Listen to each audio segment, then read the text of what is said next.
So good morning all. So today we are going to discuss the rest part of the yesterday discussion of microstrip line. As I have told that microstrip line basically have two characteristics we have to identify. One is the relative effective permittivity and one is the characteristics impedance of that microstrip line. As you can see here, this is the rectangular system I have considered because the strip lines are basically represented in terms of, so this is y-axis, this is let us consider this is y-axis, this is x-axis and z-axis. That means our wave is going to propagate along z-axis. And the one, what are the features of the microstrip line? The feature is, first, a thin strip line will be there which is made up of a metal which is placed over a substrate, thick substrate, dielectric thick substrate, okay, and that substrate is placed over a thin metallic plate, okay. So it is a sandwich, it is one form of a sandwich. But the thing is that this metallic plate which is above the substrate, it acts as a radiating plate through which the radiation will take place. Yesterday I have drawn some figures how the electric field and magnetic field are going to produce if the above plate, in this plate is provided with a certain potential, and we have seen how to calculate the capacitance, and with the help of that capacitance how we have identified the inductance of this microstrip line and the other parameters such as guided wavelength, phase velocity, electrical displacement and phase constant. So all these parameters we have identified. But apart from that, we have two specific terms, that is called width of the strip and the this is the thickness, okay. So this is the thickness of the strip. So width of the strip, small w, thickness of the strip, that is small t, and h is the height of the substrate, means thickness of the substrate, and this capital W is the width of the total device. This is the device, okay. Now here this small w by h plays a vital role. It is called as the aspect ratio. It is the aspect ratio of a microstrip line, okay. So this variation of this w by h ratio, if it is greater than 1, what happens? If it is less than 1, what will happen? And how it will hamper to the relative effective dielectric constant for a total system with respect to the characteristics impedance. So yesterday we have derived few relations. That relations are represented with the variations of this W by H ratio. So today we are going to discuss on this particular form, and then we will identify that how many losses will be happen in our this microstrip line, okay. There are various type of losses are there. Basically there are three losses will be identified that we will discuss in the today's class after discussing this derivations and all, okay. So let's see. So here I have written few equations through which we can understand the variation of W by H ratio. These all equations are standardized equation. These equations will be given by the different scientists. So these are the standardized equation. These are the derived equation. The derivation is not required. Only the equations are required in order to approach the some problems, because in this either the derivations they are going to ask or with respect to the numerical they are going to ask. It is a direct question. They will give all this value. You have to identify the you have to check whether your W by H ratio is greater than 1 or less than 1. If it is greater than 1, you have to choose these two equations. If it is less than 1, choose the first equation, first two equations to determine the relative effective permittivity and the characteristics impedance of this microstrip line. Similarly, second case is W by H ratio is greater than 1, then what will happen? Let's see. So here W by H ratio is less than equal to 1. If it is less than equal to 1, your dielectric relative permittivity or relative permittivity of this particular medium, it is epsilon r plus 1 by 2 epsilon r minus by 2 whole into 1 plus 12 h by w whole to the power minus half plus 0.004 0.041 minus w by h whole square. These are the standardized equation, okay. This standardized equation is already derived by the scientist, okay. No need to derive all those things. Only we have to identify the relations. This relation will help us to approach to solve various problem by checking the aspect ratio. So here the aspect ratio is less than equal to 1. If it is less than equal to 1, in that question, if it is given, W will be given, H will be given, thickness will be given. First of all, you have to check whether your W by H ratio is greater than 1 or it is less than 1. If it is less than 1, you have to choose these two standardized equations to determine the relative permittivity and the characteristics impedance of this microstrip line. So this is the relative permittivity if W by H ratio is less than equals to 1, and this is the characteristics impedance whose value is eta divided by 2 pi root over of relative effective permittivity whole into ln of 8h by W plus 0.25 h by W by H. So this is the basic relation. Only we need to remember this particular relation through which we can approach the numericals. It is a very simple relation. You need to practice it, you need to remember it, so that this particular value, if the W by H ratio, if it is given in the question, if it is less than 1, approaches this. If it is greater than 1, approaches this one. Only the difference is, if it is greater than 1, you need not to calculate the second part, this 0.041 minus W by H whole to the power minus half. It is not required, because here W by H ratio is greater than 1. If it is greater than 1, this value will be turned up to near about 0, so it will be removed. So it is epsilon r plus 1 divided by 2 plus epsilon r minus 1 divided by 2, 1 plus 12h by W whole to the power minus half. So only the difference, if it is less than 1, this component is going to come, okay, and if it is greater than 1, this component is not available. Over.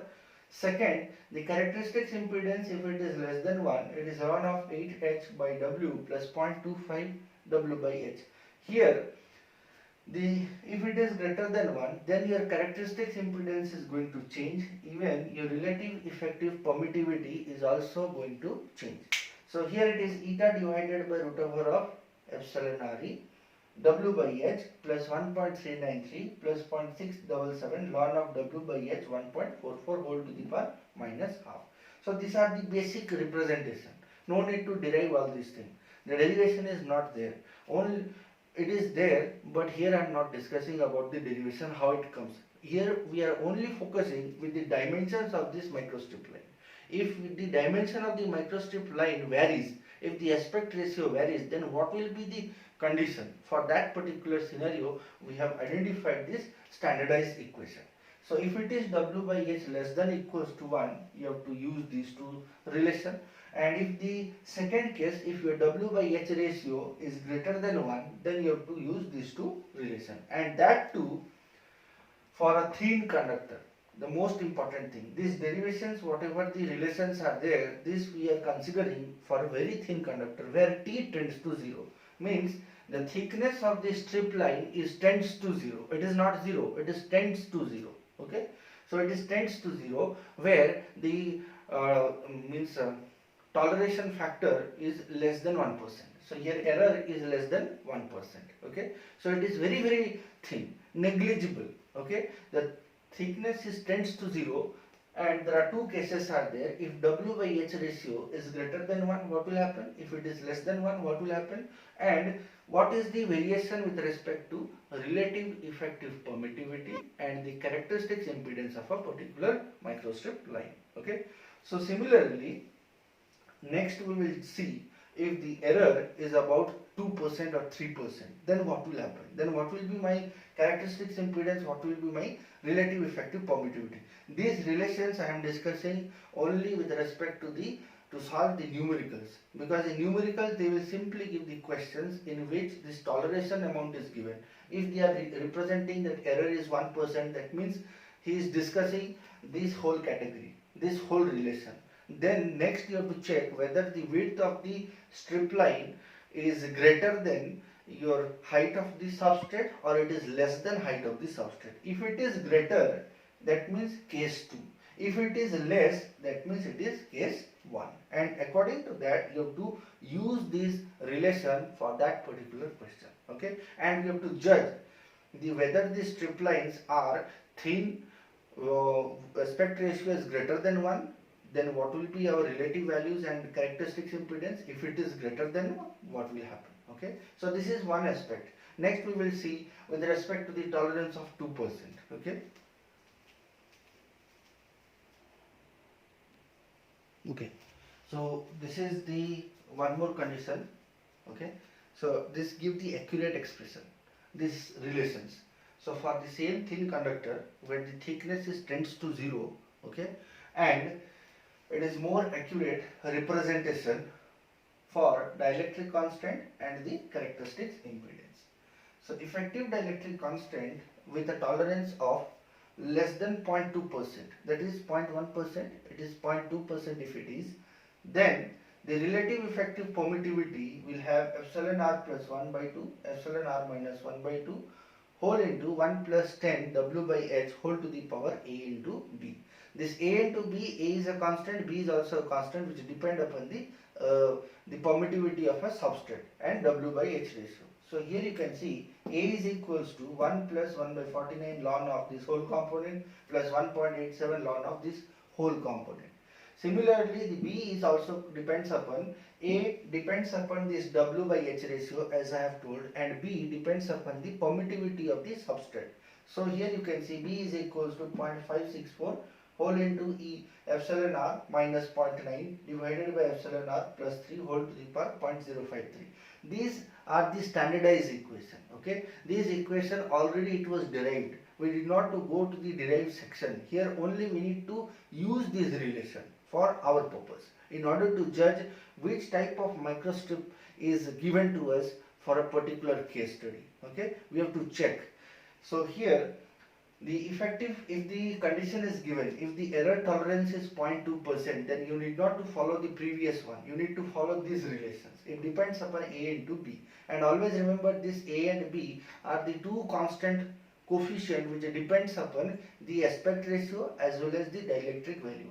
Remember that a depends on aspect ratio. A is having only with respect to the relation of w by h ratio, that is the aspect ratio of the microstrip line, and b is the constant coefficient which basically identify the dielectric of the substrate, epsilon value, epsilon r value.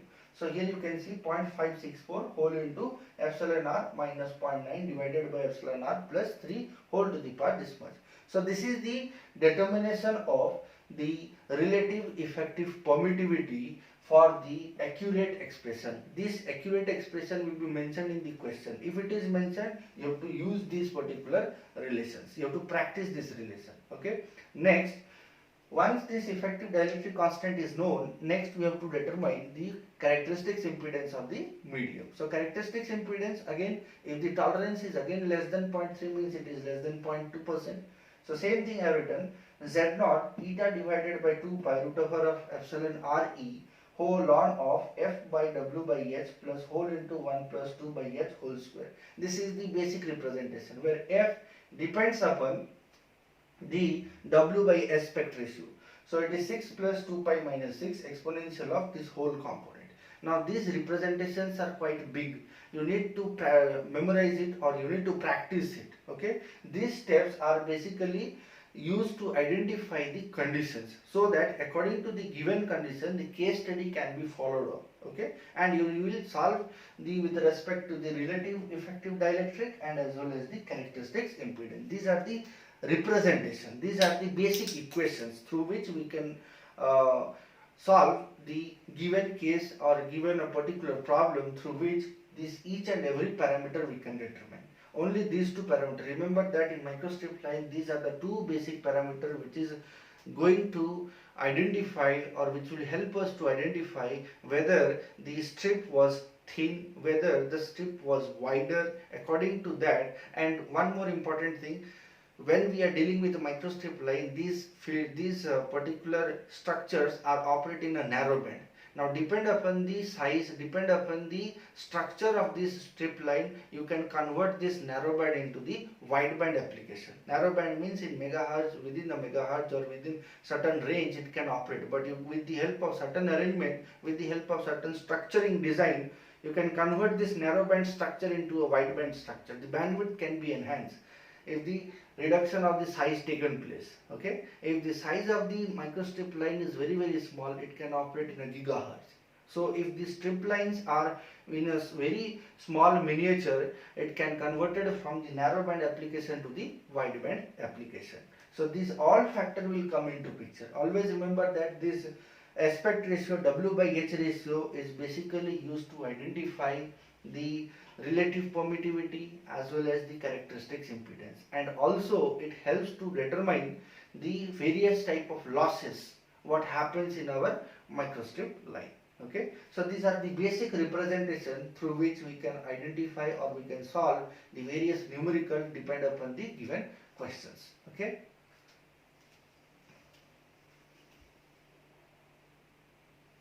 Okay. So now we are going to discuss about how many type of losses will happen in our microstrip line, because if it is a transmission line, definitely some sort of losses are going to happen. Okay. Now depend upon the number of mediums what it has, according to that we have to judge how many type of losses will be there. Basically, the microstrip ground plane is a thin metallic plate above which a thick substrate is placed and above which a small thin thin plate is available. Means it is a metallic plate is available, due to which the representation in which the line will radiate the field and it will propagate and it will terminate at the ground plane, due to which the radiations will be there. Electric field and magnetic field both it will provide if we provide the potential on this particular plate, above plate, so that electric field will terminate in the ground plane, magnetic field will move in a circular manner depend upon the direction of current. So depend upon these, how many type of losses we can identify. First of all, due to the conductor, above one thin plate is there and below one thin plate is there.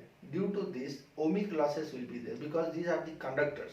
When they help the current to flow from one end to the other end, some losses will be there, and that losses is due to the resistive value present in the conductor, and this resistive value depends upon conductivity of a particular medium. So here the conductor is the medium which having the conductivity sigma, and the sigma is inversely proportional to the resistivity. Now if you say for a good conductor, conductivity is infinite, that means resistivity will be 0. So resistivity 0 means current will easily flow from one end to the other end in a very smooth manner. But due to it is not 0, it is tends to 0. But due to the presence of this resistive value, some losses will be there. That is called ohmic losses. The resistive losses is also called as ohmic losses, ohmic power losses. Similarly, here there is a substrate is available, which is a dielectric material. Okay, so in this it is a non-magnetic material. Okay, in which only the electric fields are analyzed and magnetic field is also analyzed, but it is a non-magnetic material. Okay, so if it is a non-magnetic material, that means here the losses will be depend upon the dielectric value. So dielectric losses will be there. So dielectric losses is identified in this particular substrate. So first is ohmic losses, second is dielectric loss, and third most important thing, the radiation what is generating from the upper conductor, due to which the electric field and magnetic fields are coming out from the upper conductor and continuously flowing to the ground plane, due to which radiations will occur and due to which the radiation losses will be there. The same strength of energy cannot be delivered to the other end. We need some sort of medium. It is a device through which it can be converted from one energy to the another energy. What is the energy? Here we are providing the potential and current, and it is converted into electromagnetic waves. So it is act as a radiating element as well as accepting. Means it can be used for the antenna purpose. It can be used to transmit as well as to receive these signals. So here the radiation losses is going to happen. So there are three basic losses are there in our microstrip line. First is ohmic loss due to the presence of conductor. Second is the dielectric loss due to the presence of the substrate or the dielectric epsilon r. And one more important thing, the radiation losses. So these are the three basic losses which we will cover in today's session. So here I have written few points. Now how these losses will happen? Okay. So losses basically happen due to the attenuation. Attenuation is the obstruction to a particular wave while moving in a particular medium.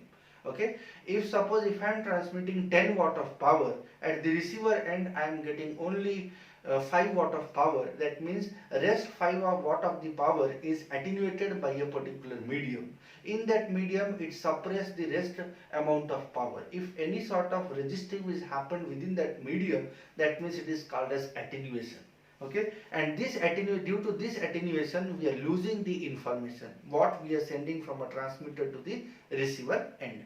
Now here the attenuations in our microstrip line basically contributed by the certain parameters. First of all, the dimension of this structure, that is called geometric representation of this microstrip. So first is the geometric representation. So as I have written, it is a geometric factor. Okay, dimensions, depend upon the dimensions also the attenuation factor may increase. Okay, which will obstruct our information to transmit from one end to the other end. Okay, so that is the first attenuation factor depends upon this sort of parameters. One, geometric factor. Second, the electrical distribution. The electrical distribution or the properties or electrical distribution properties of a substrate and a conductor. So that is one sort of contributor to the attenuation factor. So this is the electrical properties of substrate and conductor. So this is the second contributor. And third most important contributor is frequency. Because when we are using certain device, the device must operate at a certain frequency. So if the frequency is not mismatching, if it is not matching with the input frequency, it cannot operate. As I have told, the waveguides are nothing but a high pass filters. Okay, these are the high pass filter. The high pass filter characteristics is what?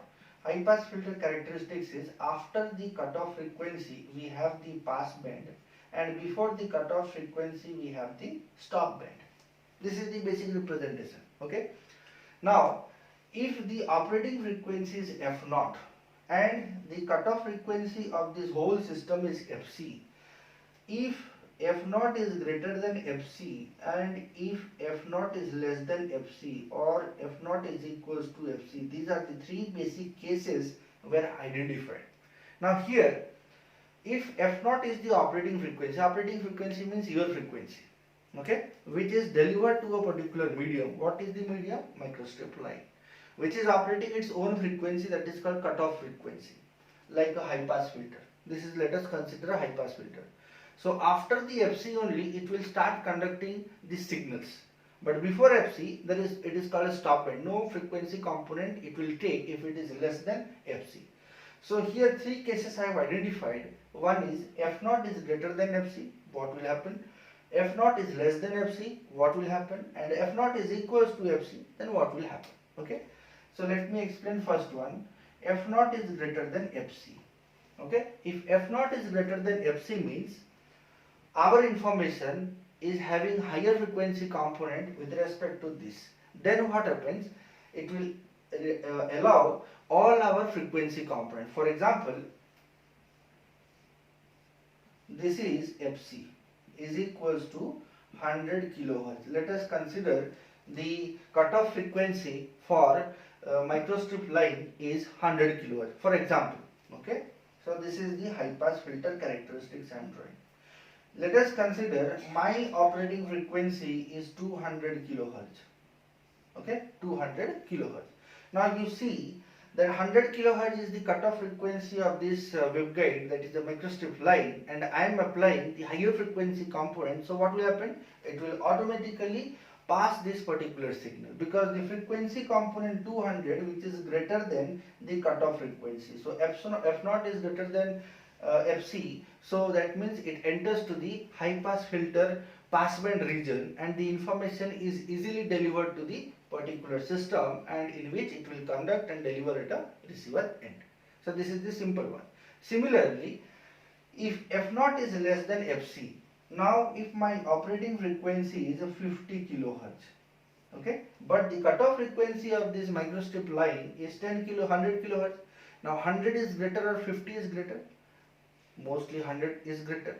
So 100 kilohertz is the cutoff frequency and my input frequency is 50 kilohertz. That means it does not enter to the pass band, it remains in a stop band. If it is remain in a stop band, means if you deliver the information of 50 kilohertz to this particular system, it will not respond. It will act as a high pass filter. It will only respond which is frequencies higher than the cutoff frequency of that particular system. Okay. Similarly, if f0 is equals to fc, now if your operating frequency is 100 kilohertz, okay, if your operating frequency is 100 kilohertz, now if operating frequency is 100 and fc is also 100, you can see from after this particular point it enters to the pass band. So this 100 kilohertz is also in a pass band system. Okay, so the signal can deliver when we are delivering our signal to this particular waveguide and it is matches with the same frequency, it can respond our system, it can respond our frequency and help our signal to deliver to the other end. So this is the basic analogy behind the working principle of this microstrip line. Always remember this.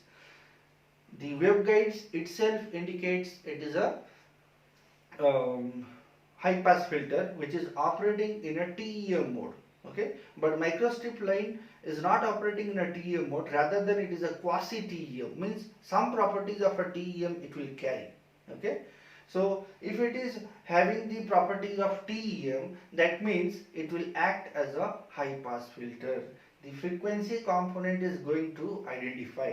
So if the frequency is greater than this, you can deliver the information, he will deliver your information. If it is less, no response, and if it is equal, it will respond. Okay, so this is the basic representation and basic analogy behind it. Now, for example, its cutoff frequency is 100, okay, but you are supplying 50 kilohertz. What will happen? Its operating frequency is less than the cutoff frequency. That means the system will attenuate the signal. It will not allow the signal. So in this case, if the operating frequency is 50 kilohertz, the total signal will be attenuated by the system, because its operating frequency is less than the cutoff frequency of the system. If the operating frequency is greater than the cutoff frequency of a system, then it will allow. But if it is less, it will attenuate the whole signal. So the frequency component is also an important factor which contribute to the attenuation. Okay, so these are the basic features who will contribute the attenuation factor. And due to this attenuation, losses are identified. Remember this. For air medium, if I will say, when we are discussing about the wave propagation for air medium, in air medium attenuation constant is 0. So if the attenuation constant is 0, losses are 0. But if the attenuation constant is there, if I will consider good conductor, there we have attenuation factor as well as phase constant. The attenuation constant will depend upon the resistive value and the conductive value. That means some losses will be there. So that losses is either indicated by the dielectric loss, either indicated by the ohmic loss, either indicated by the radiation loss. So these are the certain losses which we will discuss now and how it hampers to our information. So this is the attenuation, and for the non-magnetic dielectric substrate suffers two losses. One is dielectric loss, one is ohmic loss of with respect to strip and the ground plane, as I have told. So these are the certain losses are there. Most important factor is the attenuation. How the attenuation will come into picture? The contributors are dimensions of the microstrip line first. Second, the electrical parameters. Electrical parameter with respect to substrate and conductor, means the substrate and conductor have the dielectric value which will change with respect to the flow of current. Okay, it will substrate of the substrate have a dielectric value epsilon r which remain constant throughout the system. Conductor is having its own dielectric value which is remain constant throughout the system. It does not change with respect to the time period or due to the flow of current, but due to that some electrical properties may change due to the creation of this magnetic field or due to the generation of electric field. So due to that it will change.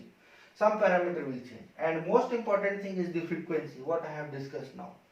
If the frequency is not matched, it cannot operate. or if it is not greater than, if the operating frequency means my frequency, your frequency. If it is not greater than the microstrip line frequency, we cannot deliver our information, because it is also one sort of waveguides. Okay, so in this waveguide we cannot transmit the signals.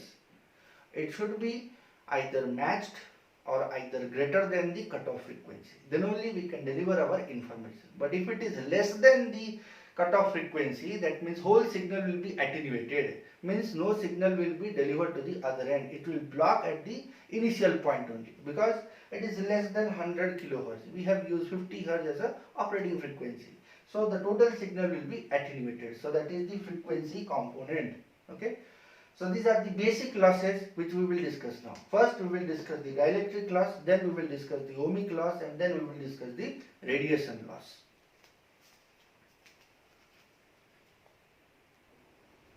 Okay, so first of all, the attenuation factor we will identify, and then the losses with respect to dielectric and with respect to ohmic we will identify according to the relations, given relations. Okay, now what is basically an attenuation factor?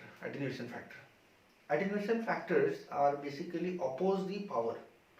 So we can say that the ratio of the decrement of power with respect to the distance with respect to the total power, as as I have written, it is dP of z divided by dz divided by twice of P of z.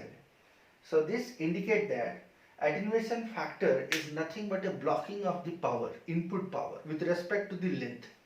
Let us consider this is the strip line, and the wave is propagating along z-axis. This is this is x-axis in which electric field is moving, and this is y-axis where magnetic field is moving. They are perpendicular to each other, and total wave is propagating along z-axis. Okay. Now when I am using the z-axis, the distance is also come into picture. So rate of decrease of power with respect to distance divided by the total power, or total P of z. So it is twice of P of z I have written. So it is a total power. So our attenuation factor is basically rate of decrease of power with respect to the distance divided by the total input power, means twice of that power, average power. Okay, so it is a attenuation factor I have identified. So first of all, I need to calculate what is P of z, then I will differentiate with respect to the distance, and then I will divide the whole ratio with respect to 2P of z. If 2P of z is divided to that ratio, we can easily identify the attenuation factor. And as we know, what is the unit of attenuation factor? Either it is Nepper per meter or Nepper per centimeter. Okay. Now it is a microstrip line are basically very negligible width, and this h in millimeter it is. Basically it is measured in millimeter. So we can use for Nepper per centimeter also, Nepper per meter also. So let us discuss first. So attenuation factor, as we have a relation, the power half of V into I. V into I is there. I is I complex. So V into I we have to identify. So what is V? The solution of V we know. The solution of I is also known for the incident potential, incident current. So in place of V, I have used V plus e to the power minus alpha z into I plus e to the power minus alpha z. Magnitude I am considering. Okay. So if you multiply these two, in place of this I plus, we can substitute V plus divided by the characteristics impedance of that medium. So that I have multiplied. So it is V plus square divided by 2 z naught e to the power minus 2 alpha z. So this is the basic relation. Now if you change the position of z, this alpha into z will change the value of this power. So if you take at z is equals to 0, if at z is equals to 0 position, what is your power? The power is only V plus square divided by 2z naught. So here I have written at z is equals to 0, e to the power minus 2 alpha into 0, which is 1. Okay. So if it is 1, then our power will be V plus square divided by 2z naught. So in place of this V plus square divided by 2z naught, I have written in terms of P naught e to the power minus 2 alpha z. Okay. Next, in order to determine the attenuation factor, we have to differentiate this power with respect to Z first, and then we will divide the total power, that is 2pz. Okay. So here alpha is equals to minus dp of z by dz divided by 2pz, which must be equal to the attenuation factor contributed by the dielectric material and attenuation factor contributed by the conductive material, because here in microstrip line one is dielectric substrate is available and one is conductive substrate is available. Okay, so conductive is the thin plate and the ground plane, so attenuation contributed by those two, and one the attenuation contributed by the substrate dielectric material. So this is the dielectric material epsilon r, it will contribute alpha d because dielectric material alpha d, and the conductive material is alpha c, we can write. Okay, so that we will identify first. So what I will do, I will differentiate this whole equation with respect to z first. So what is P of Z? P of Z is half V into I complex, V into I complex. So V into I, it is a multiplicative in nature. So differentiation will be, it will follow the multiplication property, that is half minus dV of Z into I complex plus half d of I complex Z by dz into V. So here it is minus di of Z by dz into V. Now what is V by Z? V by Z is the variation with respect to the current and with respect to the resistive value. So this half dV of Z I can write in terms of R into I. V is equals to IR, and that distance we have took as a common point. So it is half I into R into I complex plus half sigma into V, this I by Z, current per unit length, I can represent in terms of conductivity and with respect to the potential. So sigma into V whole complex into capital V. If you elaborate this, you will get half I square R and half V square sigma.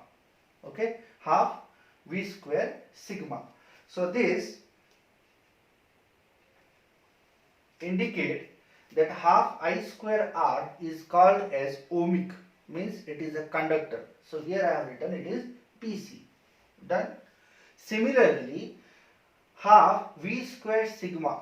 Half V square sigma, this sigma is the conductivity of this dielectric material. Okay, so it is, I have written PD. Okay, so this is the power dissipation in the dielectric material and this is the power distribution in the conductor, because the attenuation factor depends upon these two parameters only. One is resistive value, that is ohmic, and one is dielectric. Now the attenuation relation is what? We have identified the upper part dP of Z by dZ, which is equals to this much, these two parameters PC and PD. Only we have to divide by 2pz to get the attenuation factor. So here you can see alpha d is equals to PD divided by 2pz, and what is alpha c, that is PC divided by 2pz, and the units are Nepper per meter. So here we have written alpha d plus alpha c. Alpha d is the attenuation constant or attenuation factor contributed by the dielectric material, and alpha c is the attenuation factor contributed by the resistive value of a conductor, or you can say it is called ohmic attenuation factor. This is the dielectric attenuation factor. So this is the basic representation for the attenuation factor for dielectric and attenuation factor for the conductor. Then we will identify what is the dielectric loss, we will have to follow this one. Then we will see what is the ohmic loss, we have to follow this one, and then we will see the radiation loss. Okay.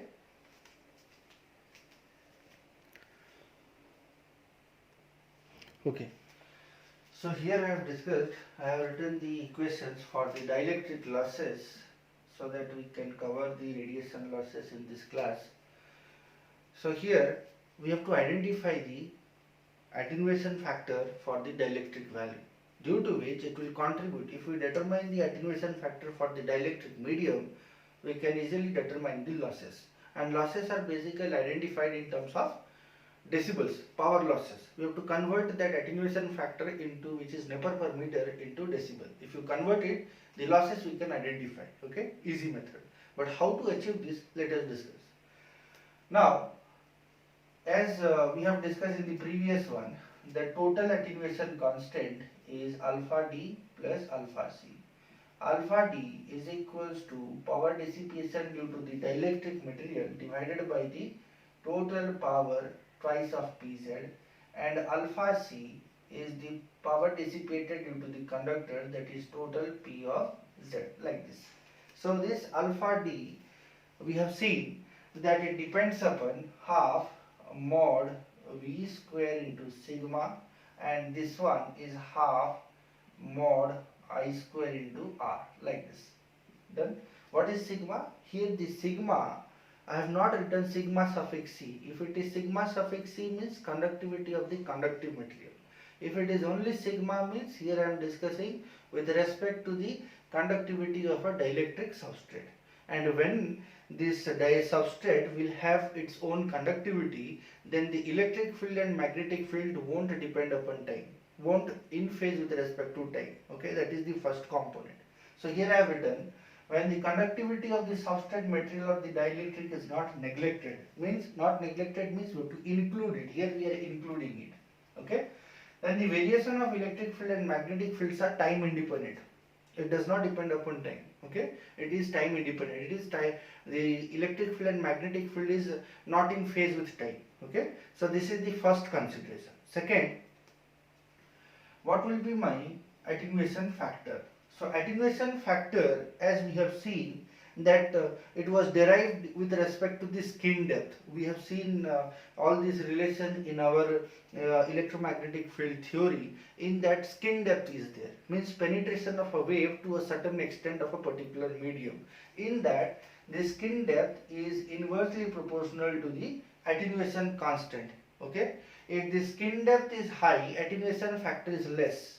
Remember that. So what is our skin depth? Skin depth is 1 by pi f mu sigma. So this is the skin depth. So this skin depth will come into picture because here the dielectric substrate is also there as well as conductive material is there. So wave is going to penetrate in these two medium. Okay, so when the wave is penetrating to a certain medium, first of all the skin depth will come into picture, and the skin depth is inversely proportional to the attenuation constant. So we have to use those particular factors. So here I have used alpha suffix d is equals to sigma by 2 root over of mu by epsilon.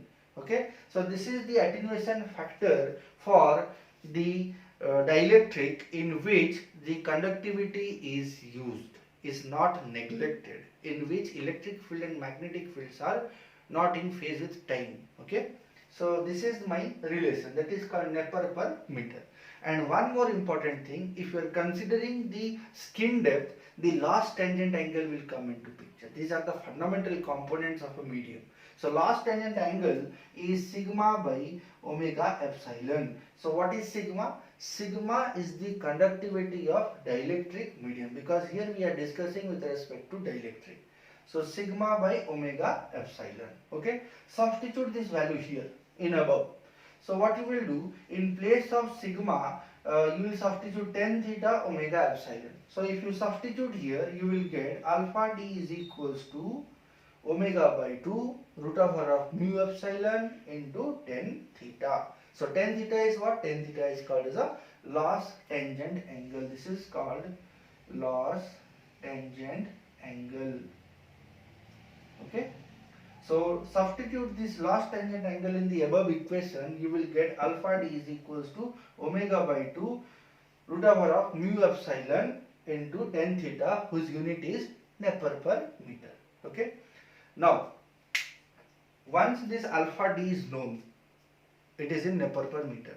If losses is need to be calculated, losses are basically identified with terms of dB, as we have seen coupling factor, isolation loss, insertion loss. In terms of dB, we have identified minus 20 log of mod of S12, that is insertion loss. Similarly, isolation loss also we have seen S12 for the certain waveguides. So that particular relation is related with 1 Nepper is represented with 8.686 dB. So if it is written in terms of Nepper, if you convert into dB, you are converting the value into a losses, power losses. So that is called as a attenuation loss. Now after this relation, what happens? The Welch and Pratt, these are the two scientists who have used this particular equation as a reference equation, and they have justified that the attenuation factor is independent of frequency component. Here the alpha factor, here you can see skin depth is inversely proportional to the alpha, and del is equals to 1 by root over of pi f mu sigma. So here you can see the skin depth is inversely proportional to the frequency component. But these two people, what they have done, they have used the guided wavelength, and they have divided the whole component with respect to guided wavelength to eliminate the effect of frequency component. Now how? They have used alpha d is equals to 4.34 q into sigma divided by epsilon r root over of mu naught by epsilon naught. Now what is this q? This q basically identify with the help of relative effective permittivity and the relative permittivity of a substrate. So here I have written q is equals to epsilon r suffix e minus 1 divided by epsilon r minus 1.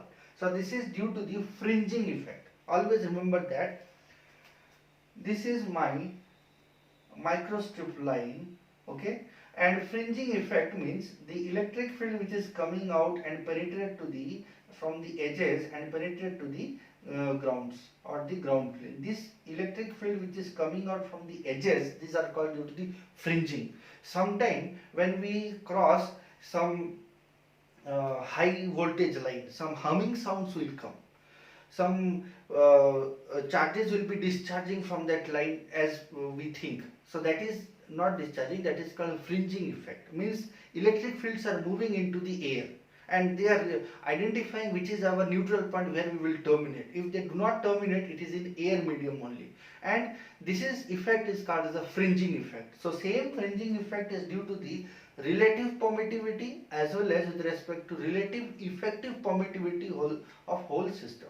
So here q is the factor they have derived, and they have justified 4.34 is a constant with the derivation q into sigma divided by epsilon r root over of mu naught by epsilon naught. Now root over of mu naught by epsilon naught is nothing but an intrinsic impedance. Okay, intrinsic impedance, how we have identified for a medium? Eta is equals to E by H, like this, electric field and magnetic field. And what is this? It is equals to root over of mu by epsilon. If it is mu naught by epsilon, this whole value is 120 pi. Like this, it is a simple one. So you can either substitute mu naught by epsilon naught, or directly you can substitute 120 pi. So they have disseminated the thing with respect to the guided wavelength, because the microstrip have its own guided wavelength. So what is that guided wavelength? Guided wavelength depends upon lambda naught divided by the root over of relative effective permittivity. This relation we have discussed in the previous class. Okay. Then what is guided wavelength? Lambda naught is what? It is c by f. C is the speed of light, f is the operating frequency of a particular system. So this is the lambda g. So if you divide this whole component with your lambda g, then they have disseminated the value as 27.3 q into epsilon r divided by epsilon r suffix e tan theta by lambda g. So here the unit will be dB by lambda g, dB per length, dB per meter, because lambda g unit is meter. So this equation will indicate that this Welch and Pratt have satisfied or justified the statement that your alpha d is independent of frequency component. Okay, alpha d is independent of frequency component. How? They have justified. Now you can see this tan theta. Tan theta is the loss tangent angle sigma by omega epsilon. Omega is what? Frequency dependent component. So tan theta is a frequency dependent component. Fine. Lambda g is also a frequency dependent component. If the two frequency dependent components are divided, that means the attenuation factor for the dielectric value is independent of frequency. So this Welch and Pratt have given this equation, beautiful equation, which is independent of frequency. It depends upon the guided wavelength.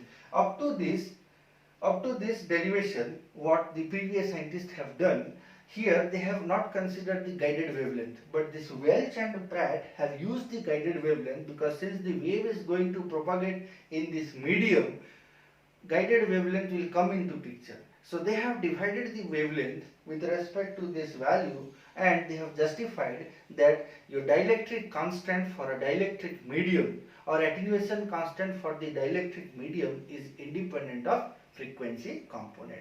So this is the equation for the dielectric loss. Now dielectric loss, it is in dB. Okay, it is already I have converted this one in dB per wavelength. So whatever the value will get, either it is a minus or whether it is a plus, depends upon the given value. You can say this much is the loss. So this is due to the dielectric loss. Remember that. Up to this equation, it is attenuation constant is a frequency dependent, but this Welch and Pratt, they have derived a certain equation and they have justified if the attenuation constant is divided by the lambda value or the guided wavelength, then it is independent of frequency. As I have told, tan theta is a frequency dependent component, lambda g is also a frequency dependent component. When these two frequency dependent components are divided with each other, then the attenuation factor will become as an independent of frequency component. Basically in the exam they will ask, justify this particular statement. For that you have to derive all these things. Okay. Next we will discuss what is the ohmic losses.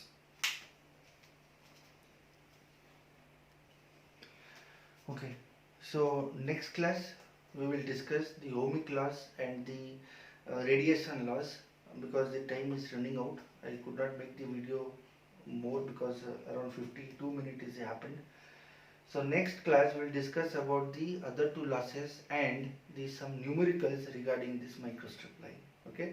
Till then, go through this relation properly. If you have any sort of doubt, you drop a WhatsApp message or put a call to me or put a mail to me. I will explain you. Okay. Till then, thank you.